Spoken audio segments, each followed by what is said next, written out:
સુરતના શાહપુર માછલીપીઠ વિસ્તારમાં મેટ્રોની કામગીરી દરમિયાન 25 થી 30 ફૂટ ઊંડો મસમોટો ભૂવો પડતા લગ્નનો મંડપ અને 20 જેટલી ખુરશીઓ અંદર ગરકાવ થઈ ગઈ હતી।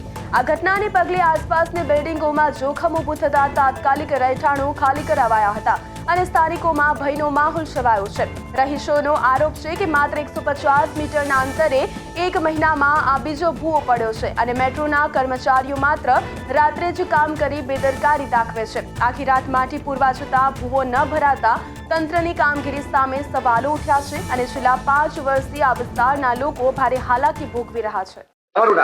આબિદ કાજી, આબિદ લિયાકત અલી કાજી।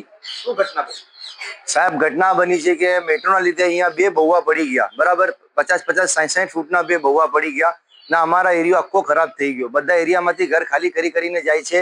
હવે કોઈ ઘરને કઈ નુકસાન થાય તો એનો ભરણ પોષણ કોણ કરશે? ના આ જમીન જરાક બતાવવા લાગેલી છે, 5 વર્ષથી બંધ છે। આ મેટ્રોના લીધે જ બંધ છે। મેટ્રોવાળા ના એનઓસી આપે છે ના કઈ આપે છે, બરાબર। તો બધું એ લોકોનો કેવી રીતના ચાલશે? અમારું પણ જરાક સોચવું પડશે ને। અમે કેટલી તકલીફમાં છે તમને ખબર છે સાહેબ। કમિશનરને એક જ મારા હાથ જોડીને વિનંતી છે કે આ કામને પૂરો કરો ને જે લોકોની સાઇટ બંધ છે એ લોકોની સાઇટની પરમિશન આપો, બરાબર।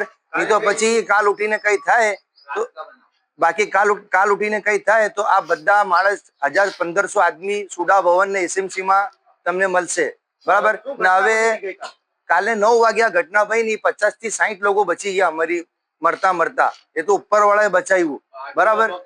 હવે બાજુવાળા મકાનમાં પણ તકલીફ છે કે હવે બાજુના મકાનમાં મેરેજ હતા, બરાબર। હવે એ મેરેજ પતી ગઈ કે નહીં પતી પણ એ લોકોનું તો નુકસાન થઈ ગયું ને, બરાબર કે નહીં?